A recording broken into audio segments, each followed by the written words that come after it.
서해안에는 오전에 빗방울이 떨어지는 곳이 있겠습니다.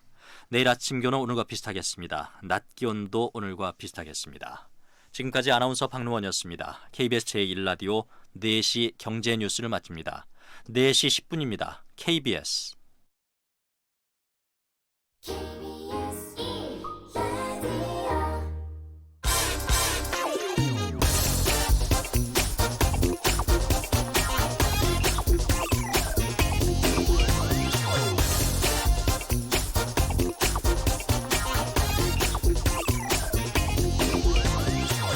미국의 거대 패스트푸드 기업 맥도날드가 대표이사 스티브 이스터브룩을 지난 금요일 해고했습니다.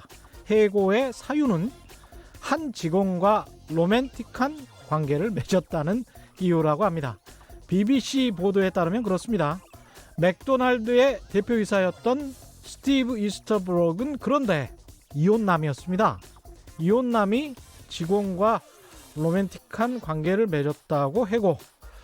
이스터브룩은 1993년 런던 맥도날드 매니저로 취직한 뒤에 2015년 대표이사에 오른 인물입니다. 전 세계 맥도날드 대표이사입니다. 취임 후 맥도날드 매장을 리모델링하고 식재료를 고급화하는 등 맥도날드의 혁신을 이끈 인물로 평가받았습니다만 회사 직원과의 로맨틱한 관계를 맺어서 사규를 위반했다. 그렇기 때문에 해고한다고 해서 바로 해고됐습니다. 대표이사를 해고한 주체는 당연히 맥도날드 이사회입니다. 우리나라의 이른바 거수기 이사회와는 많이 다르죠. 이런 식이라면 우리나라에서 대기업 대표이사를 맡고 있는 재벌 2, 3세들은 우르르 해고당하지 않을까 싶습니다.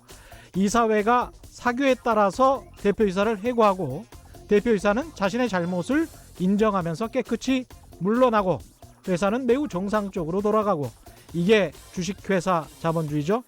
그런데 우리나라에서는 재벌 2, 3세가 경영권 승계받고 무조건 회사를 경영하지 않으면 회사가 망할 것처럼 사회주의인 것처럼 이야기를 합니다. 어느 쪽이 과연 정통 자본주의일까요? 이사회가 대표이사를 해고하는 게 일상인 미국, 아니면 재벌 2, 3세는 아무리 적은 지분을 가지고 있고 어떤 불법을 저질렀어도 회사의 오너이자 최고 경영자라는 한국. 안녕하십니까. 진실탐사 엔터테이너 허당 최경영입니다. 세상에 이익이 되는 방송 최경영의 경제쇼 출발합니다. 아주 오랜만에 돌발 경제 퀴즈 보내드리네요.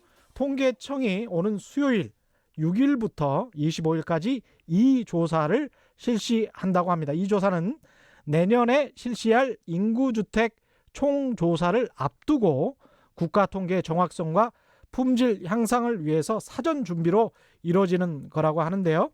조사원들이 현장 조사를 통해 전국의 모든 거처, 즉 빈집을 포함한 주택가 농림허가를 파악한다고 합니다. 이것은 무엇인지 1. 인구주택 총조사, 2. 가구주택 기초조사, 3. 건축 안전조사. 인구주택 총조사를 앞두고 조사하는 것이니까 1번은 아니겠죠. 정답을 아시는 분은 짧은 문자 50원, 긴 문자 100원에 정보 이용료가 부과되는 샵 9730번으로 문자 보내주시거나 무료인 콩과 마이케이로 보내주셔도 좋습니다. 정답 보내주신 분들 가운데 6분 선정해서 영화 관람을 위한 패키지, 영화표가 있습니다. 커피, 기프티콘 등을 보내드리겠습니다. 최경영의 경제쇼 유튜브로도 실시간 생중계하고 있습니다. 들어오십시오. 환영합니다.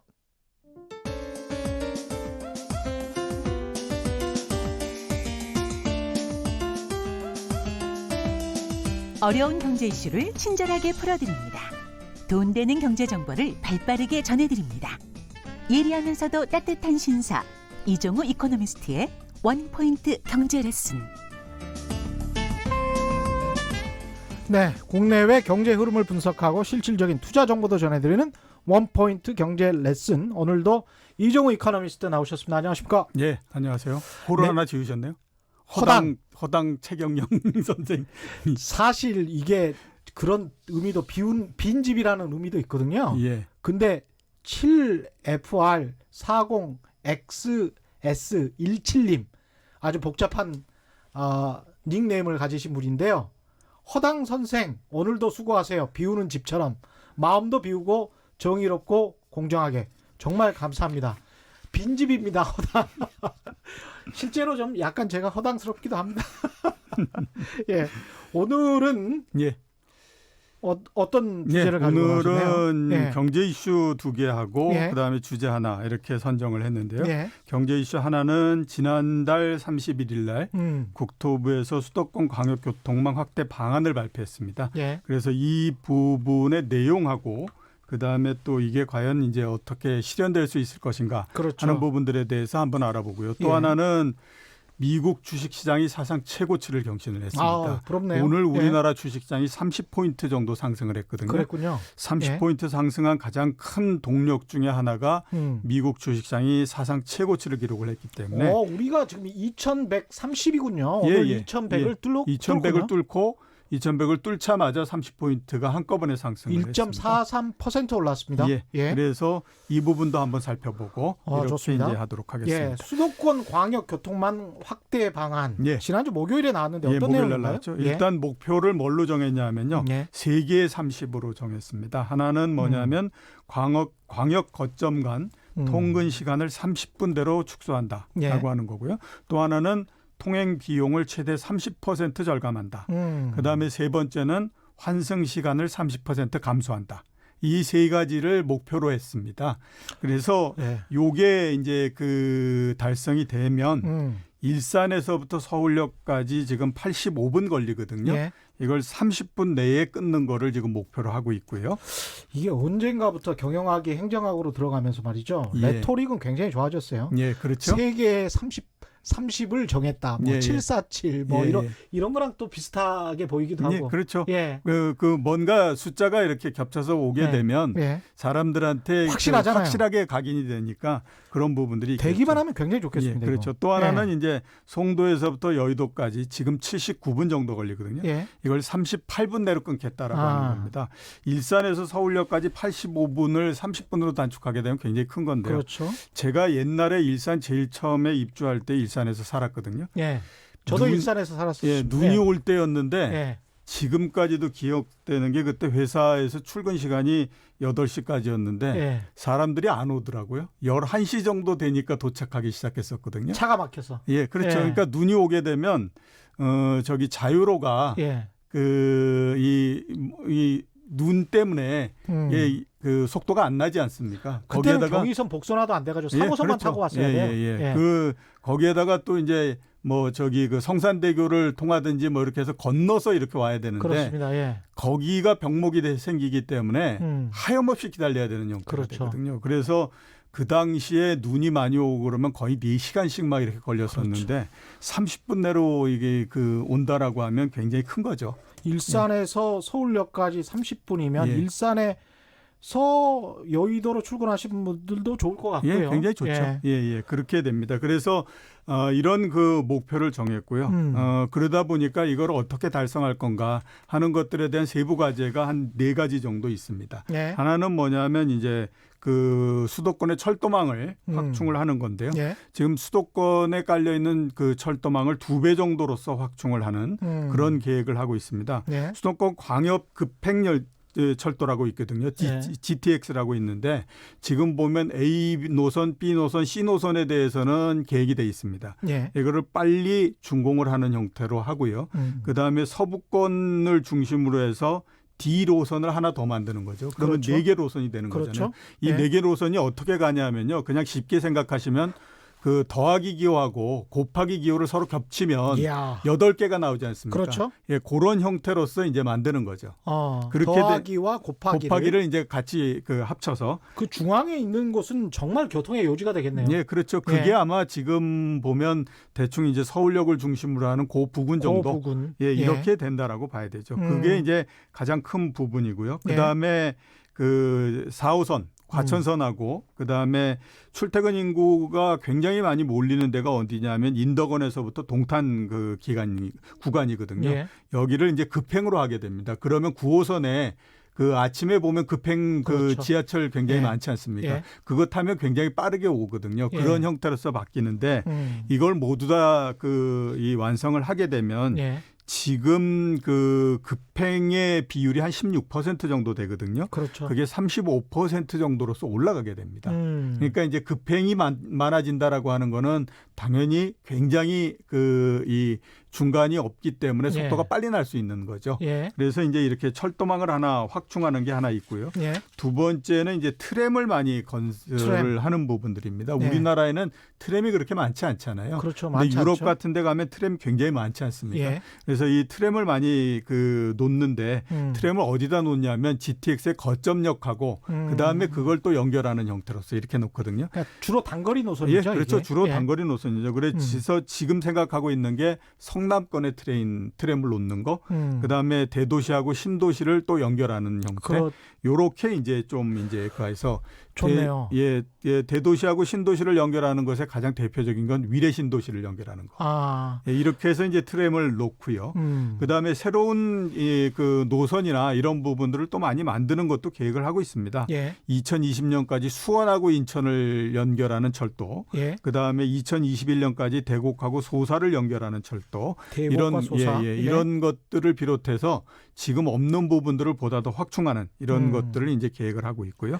그다음에 네 번째로는 상습 정체 구간이 있습니다. 수도권도 그렇고 예. 그다음에 광역시 이런 데에서 상습 정체 구간이 있거든요. 예. 이거를 지상과 지하로 복층화해 가지고 이 부분들에서 정체되는 부분들을 좀 더는 이런 계획들을 같이 이제 지금 놓고 있는 거죠. 야, 이게 뭐 되기만 되면 진짜 예. 계획대로만 되면 굉장히 좋죠. 굉장히 좋을 거는 같은데 이게 비용이 만만치 않을 것 같습니다. 비용 만만치 않죠. 결국 그렇기 때문에 뭐든지 계획을 세우게 되면 예산이 확보될 거냐 하는 부분들이 제일 중요한 부분 아니겠습니까? 제가 한번 여쭤보고 싶은데요. 만약에 수도권에다가 그 철도를 놓을 때 1km 정도 놓는다라고 하면 비용이 얼마 정도 들어갈 것 같습니까? 수도권에 철도를 놓는데 1km에 1km. 1km 철도 놓는데 어느 정도 돈이 들어갈까?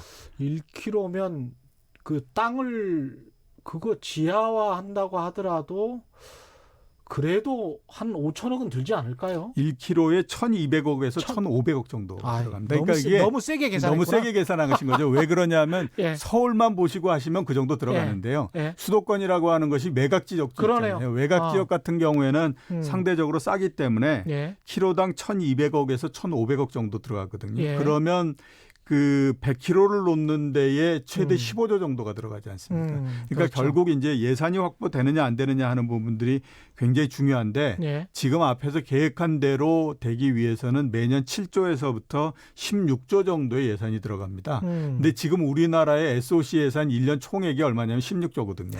그러니까 이거를 놓기 위해서는 굉장히 많은 돈이 들어가야 된다라고 하는 부분들이 과연 이거를 이제 어떻게 해결할 수 있느냐 하는 것들이 가장 중요한 부분이라고 봐야 되죠. 그렇습니다. 그러니까 예산이 확보되지 않으면 이런 부분들을 할 수 없기 때문에 상당히 좀 관건이다라고 될 수밖에 없고요. 또 하나는 앞에서 이제 이 계획을 세웠던 이 부분들이 옛날에 얘기가 없었던 건 아니고요. 그렇죠. 여러 지자체들에서 요구했던 것들이거든요. 그거를 이제 모두 다 모아서 이번에 이제 한번 그 종합적인 그 안으로서 만든 이런 부분들이기 때문에 예비 타당성 검토도 해야 되고 하기 때문에 상당히 좀 시간이 걸릴 가능성이 있다. 이런 부분 둘은 좀 염두에 둬야 되는 이런 부분들이라고 봐야 되겠죠. 이런 말씀을 이제 드리다 보면 헤이든님 같은 그런 또 질문이 나올 수밖에 없을 것 같습니다. 물론 사람 많이 사는데도 좋게 만들어야 하지만 이러면 지역균형 개발은 언제 하죠? 뭐 이런 이야기.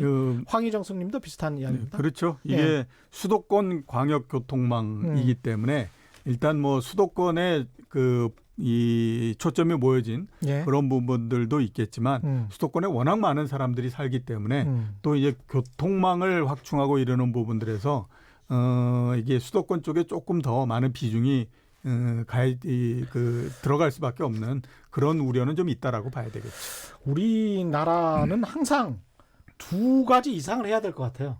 지역 균형 발전도 하고 수도권의 효율성도 추진하고 뭐 이런 어쩔 수가 없는 것 같습니다. 그렇죠. 우리나라가 다른 어떤 나라보다도 수도권에 모여 있는 인구가 많습니다. 왜 그러냐면 이건 뭐 역사적으로 우리가 볼 때에도요. 우리는 지방자치라는 걸 한 적이 없잖아요. 옛날에 봉건제나 이런 것들이 없지 않습니까? 그렇죠. 일본만 하더라도 봉건제가 되고 그다음에 지방에서 그냥 이렇게 살고 했던 것이 굉장히 오랜 시간 동안이었고 1800년대 중반 이전까지는 그런 형태였잖아요. 그렇죠. 근데 우리는 언제나 중앙집권이었기 때문에 그렇죠. 항상 그 수도권 내에 많은 사람들이 몰릴 수밖에 없어서 그 두 가지 과제를 같이 해결을 해야 되는 것이 그렇습니다. 상당히 과제인 거죠. 2650님, 0458님 비슷한 말씀입니다. 지역을 분산해야 할 텐데 서울 가기가 좋아지면 수도권 인구만 더 늘어나지 않을까요? 지방은 박탈감이 듭니다. 항상 제기됐던 수십 년 동안 산업화와 도시화를 통해서 이런 문제가 쌓여서 구조적으로 됐기 때문에 이거를 지금 와서 당장에 지역에만 집중 투자하자. 그렇게 되면 이제 당연히 효율성이 또 떨어질 것이고요. 예, 그렇죠. 그런 저런 측면이 있을 것 같습니다. 그리고 제가 또 한 가지 여쭤보고 싶은 거는 또 말씀드리고 싶은 거는 이런 거예요. 지하철이든 어디든 간에 BC 분석, 비용 편익 분석을 할 때 보통 이제 100%보다 높은 한 110%나 120% 정도 사람은 타야 된다. 이게 어느 정도 수준이냐면 꽤 밀집돼서 사람이 서 있어야 된다는 그렇죠. 이야기인데 외국 어디를 가보셔도 이런 식으로 BC 분석을 하는 나라는 없습니다.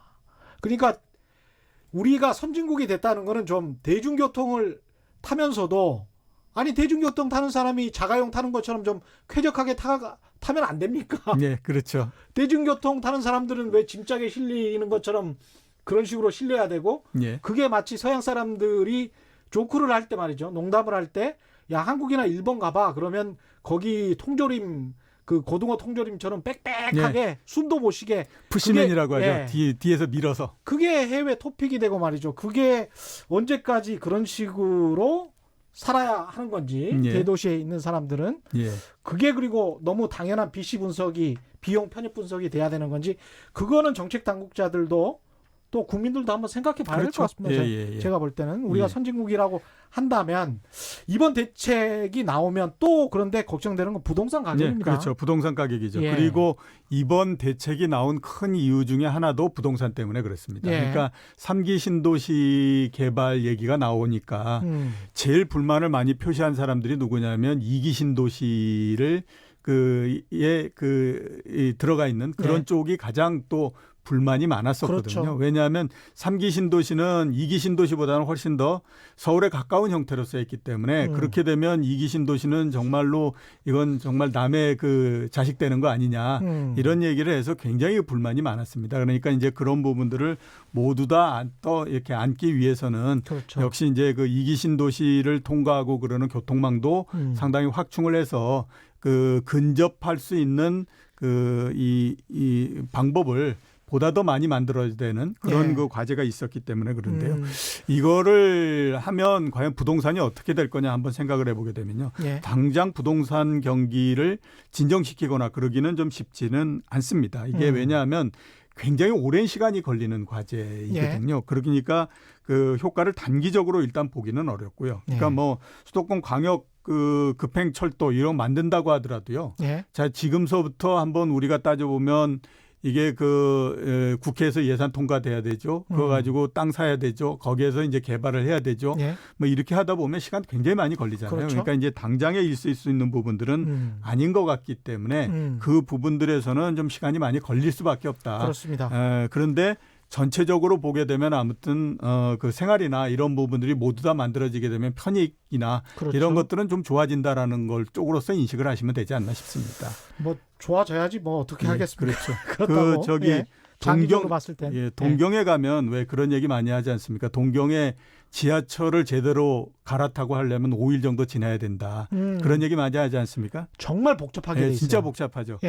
제가 생각했을 때 아마 이 그 광역교통망, 수도권 광역교통망 이 부분이 모두 다 완성이 되면 우리도 그렇게 복잡해지는 형태가 될 거예요. 거의 그렇게 될 것 같습니다. 운영 주체도 동경은 굉장히 많이 다르더라고요. 다르죠.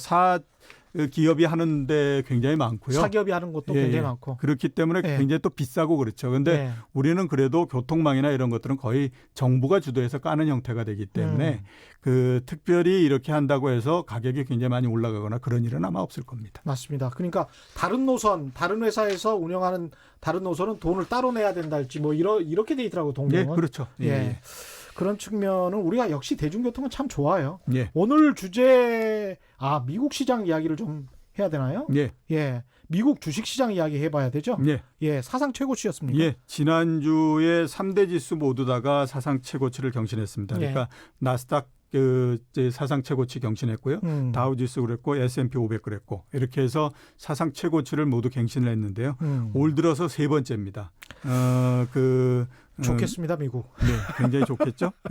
이렇게 사상 최고치를 경신한 직접적인 원인을 보게 되면 크게 세 가지 정도를 우리가 꼽을 수가 있습니다. 하나는 뭐냐면 미국을 포함한 선진국들이 금리 인하를 계속하고 있는 부분들입니다.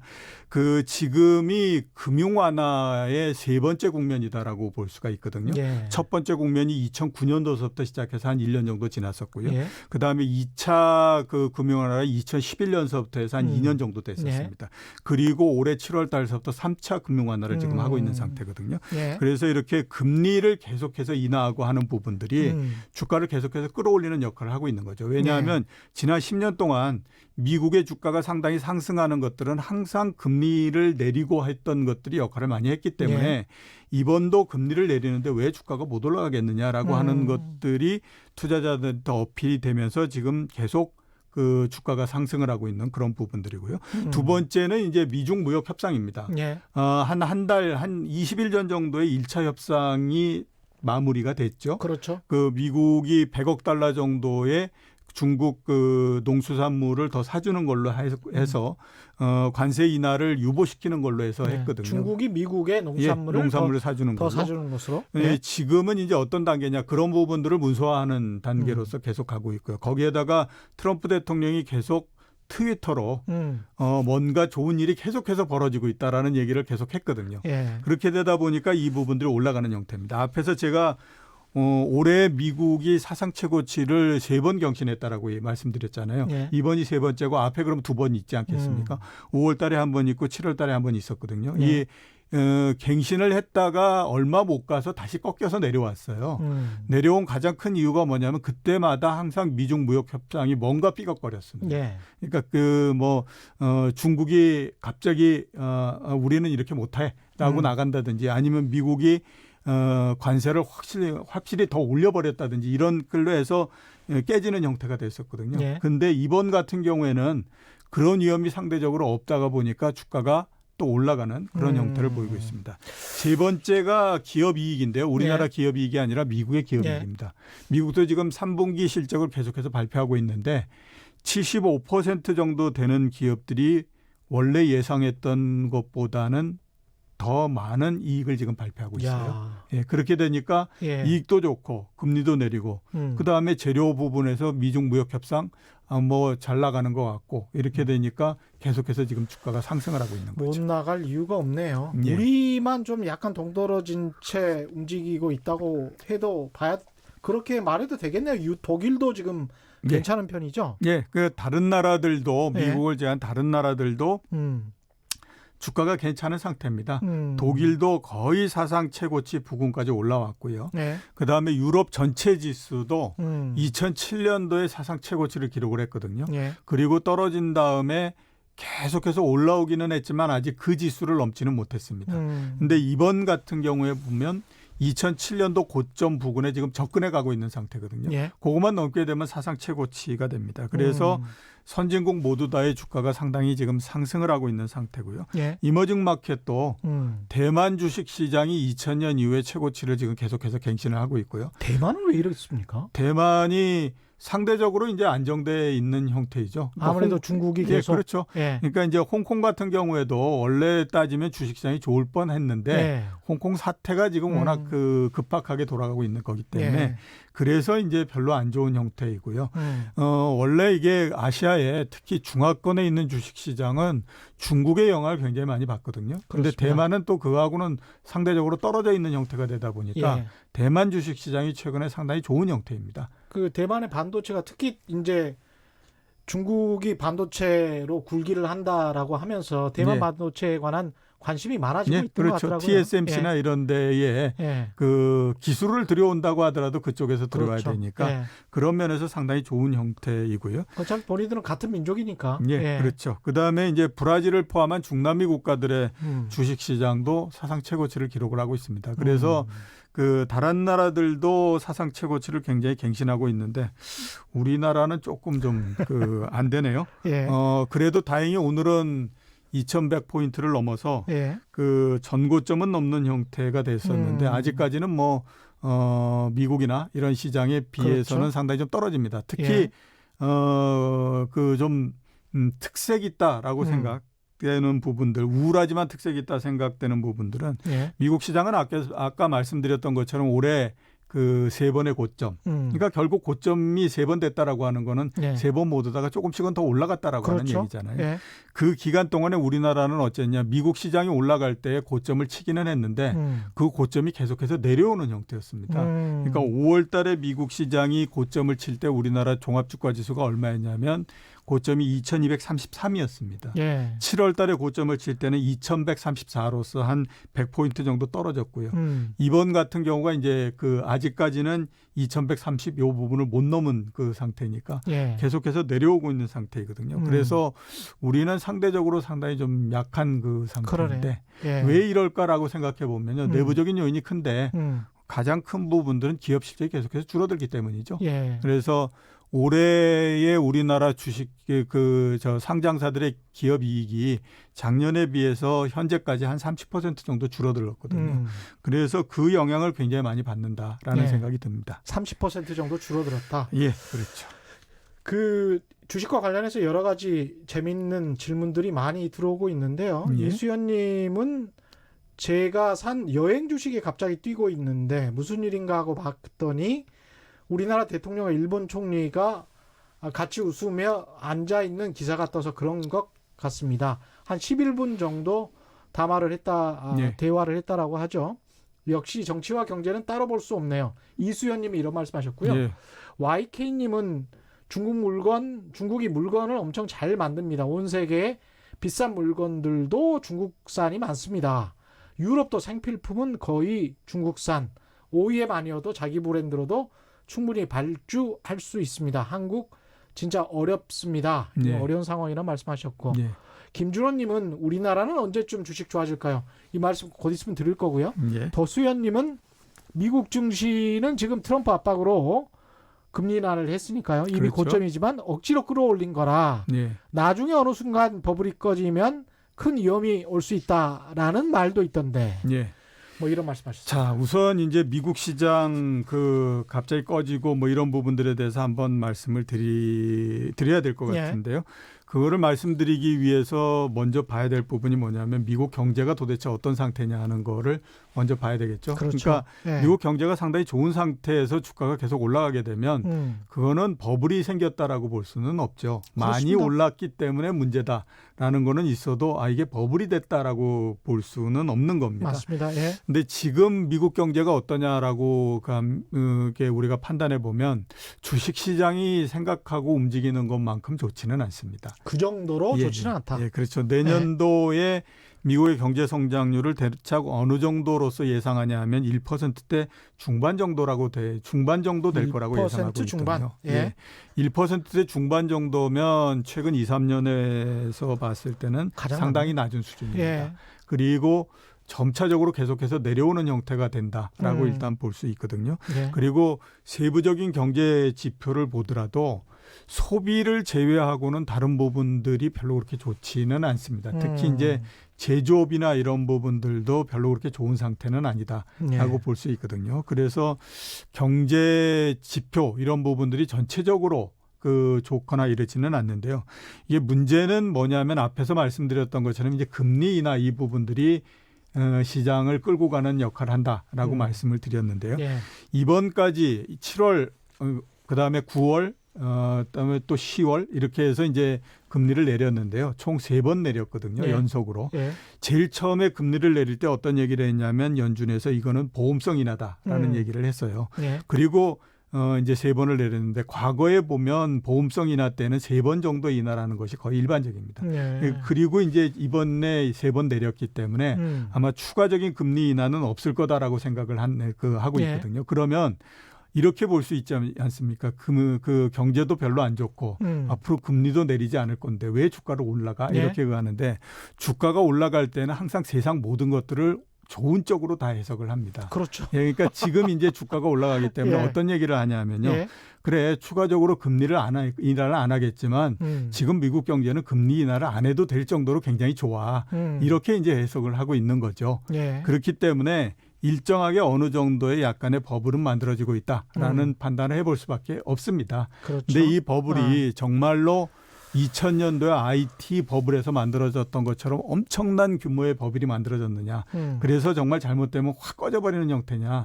그 정도는 아니다라는 생각이 듭니다. 그렇기 때문에 이제 그 부분들은 그 미국 시장에서 갑자기 버블이 꺼진다거나 이럴 가능성은 별로 없다라는 예. 생각이 좀 들고요. 예. 두 번째 이제 말씀드릴 부분들은 우리나라 주식시장은 과연 그러면 앞으로 어떻게 될 거냐 그렇죠. 하는 부분들입니다. 예. 그 부분에서 봤을 때는 조금 좀 미국보다는 희망적이다라고 볼 수가 있는 게요. 그 반도체 이런 부분들이 바닥을 치고 올라간다라고 예. 하는 것들이 이미 많은 사람들의 공인을 받고 있는 상태입니다. 그렇죠. 그러니까 예. KDI 같은 데서도 올해 2월 달에 반도체 경기는 바닥이었던 것 같다라는 얘기를 하고 있고요. 시장에서 원래 그 삼성전자가 제일 많은 이익을 냈을 때가 47조 정도의 이익을 냈었거든요. 예. 영업이익이. 올해가 한 27조 정도 되는데요.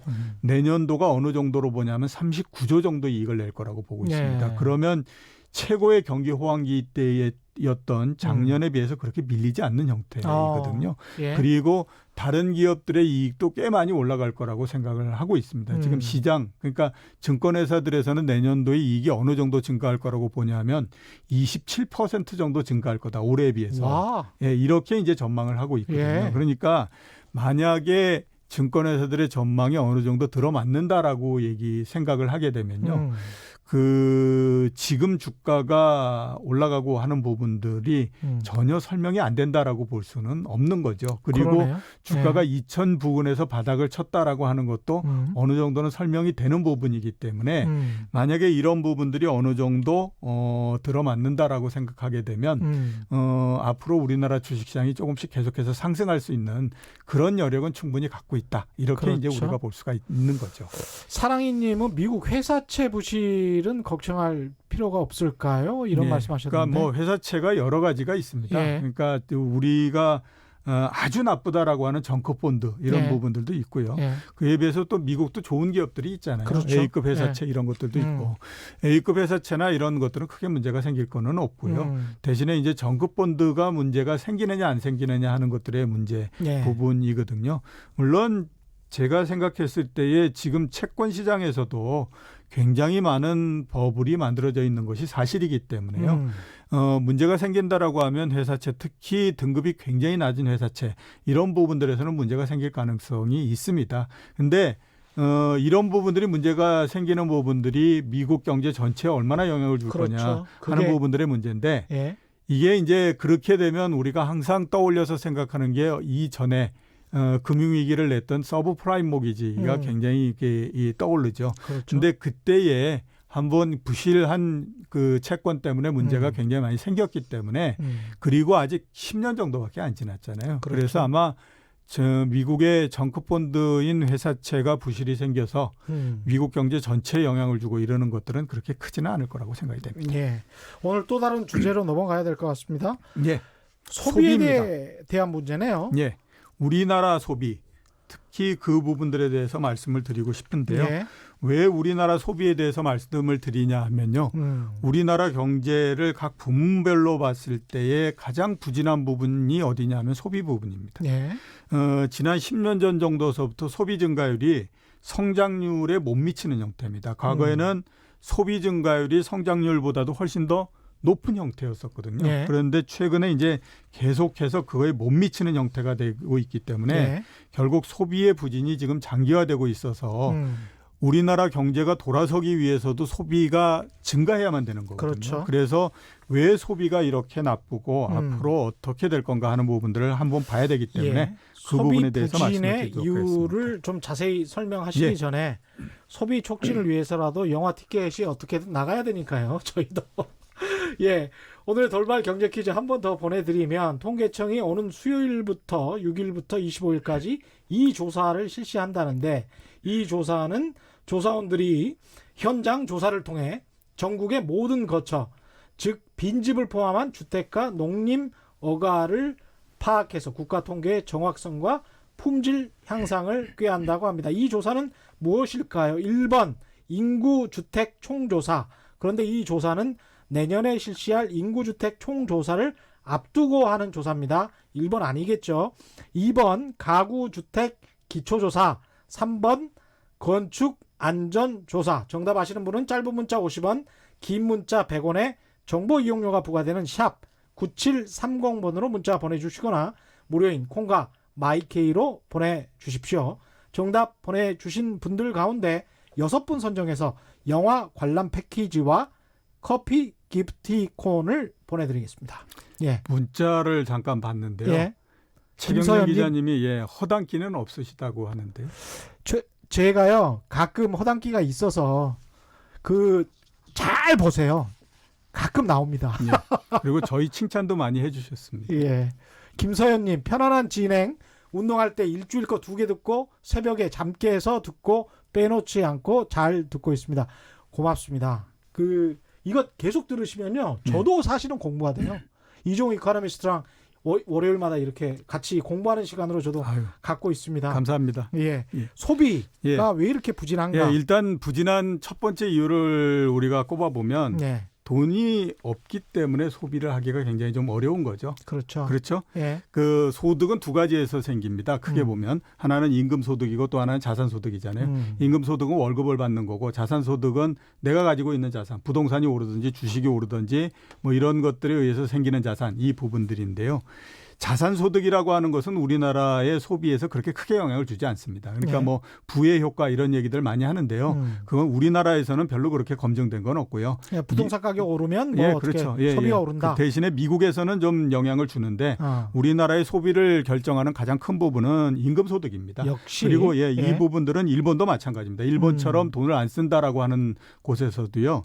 그 임금 소득의 80% 이상은 소비에 그 투입이 되고요. 그렇군요. 예, 그다음에 임금 소득이 오르는 부분들은 거의 대부분 다 소비에 들어가는 것이 일반적입니다. 그렇기 때문에 소비가 늘어나기 위해서는 임금 소득이 늘어나야 되는 그 과제를 갖고 있는 거죠. 근데 우리가 보통 뭐 월급 올랐으니까 소고기 먹자 뭐 예, 이런 그렇죠. 거잖아요. 예. 그런데 결국 이제 그러면 우리나라의 임금 소득은 어떻게 되느냐 하는 부분들이 가장 중요한 부분이잖아요. 그렇죠. 2013년 이후 몇 년 동안의 평균적인 실질 임금 상승률을 보면 0.3%입니다. 그러니까 물가 상승률 외에는 거의 임금이 올라가지 않았다라고 보는 게 맞죠. 임금 상승률이 0.3%. 예, 0.3%죠. 2013년 이후에. 예, 그렇습니다. 근데 아휴. 이게 예. 우리가 계속 이렇게 실질 임금 상승률이 낮았냐? 그렇지는 않았었거든요. 그렇지는 않죠. 그러니까 외환위기 이후에서부터 시작해서 2000년 정도 될 때까지는 외환위기 이전까지는 6.2%씩 올라갔습니다. 97년 이전까지. 예. 6.2%씩 올라갔기 때문에 그 당시에는 어떻게 생각하면 계속해서 이제 임금이 높아지는 형태였다라고 봐야 되죠. 예. 그 다음에 이제 외환위기가 지나고 난 다음에 2001년도서부터 2005년도까지는 4.4% 정도였었어요. 그때도 꽤 올랐습니다. 됐었죠. 예. 그리고 2006년도서부터 2010년도까지는 1.7%였고요. 야, 지금이 계속, 0.3%인 거죠. 계속 낮아지는군요. 그러니까 계속 낮아지는 형태가 된 거죠. 예. 이렇게 임금 상승률이 계속 낮아지다가 보니까 어떤 일이 계속해서 발생했냐면 예. 버는 것이 적기 때문에 예. 쓰는 것이 잘 안 되는 형태가 돼버린 형태가 된 거죠. 예. 그러면서 결국 내수를 압박을 하는 형태가 됐고요. 내수를 압박하다 보니까 이 부분들이 시간이 굉장히 많이 지나면서 경제 전체를 압박을 해버리는 형태가 돼버린 형태가 된 거죠. 그렇죠. 그래서 이렇게 그 소비 부진의 가장 큰 부분들은 결국 소득이 크게 증가하지 못했기 때문이다. 이렇게 이제 볼 수가 있는 겁니다. 그게 어떻게 생각해 보면 그동안에 한국 언론도 참 문제가 있었던 게 네. 이재용 씨나 이건희 씨 뭐 배당 소득 받아가는 때는 아무 이야기 안 하다가 그렇죠. 뭐 남들이 고소득자가 뭐 1억 원에서 1억 2천만 원 받아가면 너무 많이 받아가는 거 아니냐. 예. 그래서 동료들 바지가랑이 잡는 거는 굉장히 잘한단 말이죠. 예, 그렇죠. 그러면서 이제 귀족 노동자, 뭐 귀족 노조 이런 이야기를 많이 하는데 예. 노동자 임금 깎는 거를 아주 당연시 그렇죠. 해왔었어요, 사실. 그리고 임금을 예. 못 올리게 하는 거 이런 부분들이 당연하다라고 생각하지만 예. 그 부분들은 시간이 지나게 되면요 기업에도 타격을 줄 수밖에 없는 부분들이에요. 우리 국가 경제에 이렇게 사실은 타격을 줬던 예. 거 아닙니까? 예, 그렇죠. 2013년 이후에. 예. 그다음에 이제 두 번째로 우리가 볼 수 있는 부분들은 미래가 불안해서 소비를 못 합니다. 우리나라의 자영업자 비중이 전체 취업자 중에서 몇 퍼센트 정도 되냐면요. 예. 28.2%입니다. 예. 이게 OECD 평균이 16%고요. 음. 그다음에 선진국의 비중은 대충 10%대 초반이거든요. 예. 그래서 옛날에 서울대생들이 하나 그 재밌는 얘기를 만들었죠. 이게 뭐냐면 공부 잘하고 못하고에 상관없이 인생의 맨 마지막에 승부는 어디에서 나냐면 치킨집에서 난다. 이런 얘기 굉장히 많이 했잖아요. 그 치킨집에서 다 치킨집으로 예. 귀결된다. 어차피 28.2%는 예. 그러니까 그 자영업자 그 정도 된다라고 하는 거는 많은 사람들이 결국 회사를 그만두고 난 다음에 자영업자로 가서 그 자영업자의 맨 마지막에서 치킨집에서 누가 승리하느냐를 가지고 결정이 난다. 이런 얘기를 많이 하지 않습니까? 치킨집에서 승리하시는 분들이 있을까 싶기도 합니다. 또 몇 명이 있기는 예. 하지 않겠습니까? 예, 그래서 그렇겠죠. 그한 것처럼 이렇게 미래가 불안전한 부분들이 있고요. 그다음에 또 우리나라는 특이한 부분들이 뭐냐면 스카이캐슬이죠. 예. 그러니까 사교육비. 교육비가 굉장히 많이 들어가요. 우리가 전체 지출에서 교육비 비중이 7% 정도 되거든요. 근데 예. 미국이나 일본 같은 경우가 2%입니다. 선진국이 2%를 넘는 곳이 거의 없습니다. 한 3배 정도 더 예, 쓰는 그러니까 거네요. 우리가 3배 정도 되거든요. 그러면 자 앞에서 제가 말씀드렸던 것까지를 우리가 결합해서 한번 생각해 보면 버는 거 적어지죠. 예. 대신에 교육비나 이런 걸로 해서 남들보다 더 많이 나가야 되잖아요. 그렇죠. 거기에다가 미래가 불안전하니까 쓸 수가 없잖아요. 예. 이렇게 되다 보니까 이 부분들이 모두 다 거의 서로 엮여가지고 그 소비가 굉장히 많이 줄어들어 버리는 그런 형태가 돼버린 거죠. 이 사교육비 부담, 그다음에 또 주거비 부담만 조금만 낮출 수 있어도 다른 소비들은 굉장히 많이 늘어날 것 같은데요. 굉장히 많이 늘어날 수 있는 거죠. 그런데 예. 그 부분이 조정이 안 되다 보니까 뭐 굉장히 어려운 형태가 돼버리는 거죠. 예.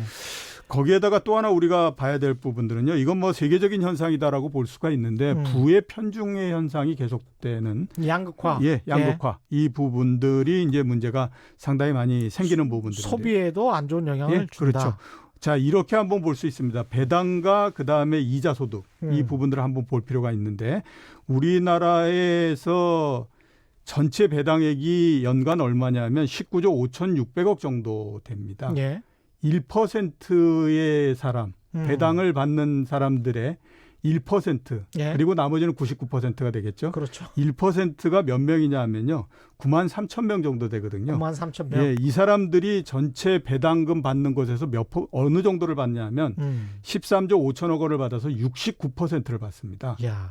그러니까 1%가 배당의 70% 정도를 갖고 가는 거죠. 이렇게 굉장히 편중이 돼 있는 거고요. 예. 그다음에 이제 배당은 그냥 뭐 주식 투자하는 사람들 사이에서 있는 부분들이니까 그렇죠. 편중이 뭐 심하다라고 생각할 수 있는데 이자를 받는 사람들. 이자. 예, 한번 은행에다가. 보면요. 예, 예금. 은행에다가 예. 전체 이자가 얼마냐면 13조 8천억 원 정도가 우리나라에서 전체 이자로 지급이 되거든요. 예. 은행에서. 예. 그중에 1% 정도 되는 사람이 몇 명이냐면 53만 명 정도입니다. 53만 예, 명. 이 사람들이 6조 3천억 원 정도를 받아가거든요. 아. 대충 45% 정도가 그렇죠. 1%한테 지급이 됩니다. 음. 그러니까 전체적으로 보게 되면 굉장히 편중되어 있는 형태이죠. 1% 배당 받는 사람들의 평균 배당액이 예. 1억 4,500만 원 정도 되고요. 그다음에 이자 소득 상위 1%가 1,200만 원 정도를 받습니다. 그러니까 이렇게 1%가 받는 비중이 굉장히 크게 차지하니까 그렇죠. 이 사람들이 그렇다라고 해서 밥을 10끼를 먹을 수는 없는 거지 않습니까? 그렇죠. 집을 10채를 가지고 있을 수도 없는 거고. 하위 20%의 근로소득이 한 60만 원 정도인 것을 평균 감안하면 상위 1%의 1인당 평균 이자 소득이 연 1,212만 원이라는 거는 월 한 예. 100만 원 네, 정도라는 100만 원 것이- 정도라는 거죠. 예. 하위 20%가 벌어들이는 돈의 한 2배 정도를 이자 소득으로 벌고 있다. 이렇게 할 수가 있겠습니다. 그렇죠. 소비 개선을 위해서 우리가 할 수 있는 일 짧게 해주십시오. 우선은 뭐 안정적인 일자리가 가장 중요하죠. 그렇죠. 그래야 임금 소득이 늘어나니까요. 그다음에 사회 안전망이 확보가 좀 돼야 되지 않겠습니까? 당연합니다. 마지막으로는 아주 기술적인 건데 월 지급식 이렇게 이자 지급 체계를 좀 바꿔줘야 됩니다. 그러면 월급과 똑같은 형태가 되기 때문에 소비가 특히 그러네요. 은퇴자들에서 소비가 이루어질 수 있기 때문에 이런 부분들을 좀 생각을 해야 되는 거죠. 알겠습니다. 오늘 여기까지 들어야 되겠고요. 지금까지 이정우 이코노미스트였습니다. 고맙습니다. 예, 고맙습니다. 예, 하얀새님, 한국은 유난히 임금을 손해라고 아까워한다. 정심도 공제해버리고 시간까지 꺾게 하고 30분 더 시키면 돈 안 주고 30분 덜 시키면 깎아버린다라고 말씀하셨습니다. 저희가 준비한 최경영의 경제쇼 여기까지고요. 오늘 돌발 경제 퀴즈 정답은 2번 가구 주택 기초 조사였습니다. 저는 KBS 최경영 기자였고요. 지금까지 세상에 이익이 되는 방송 최경영의 경제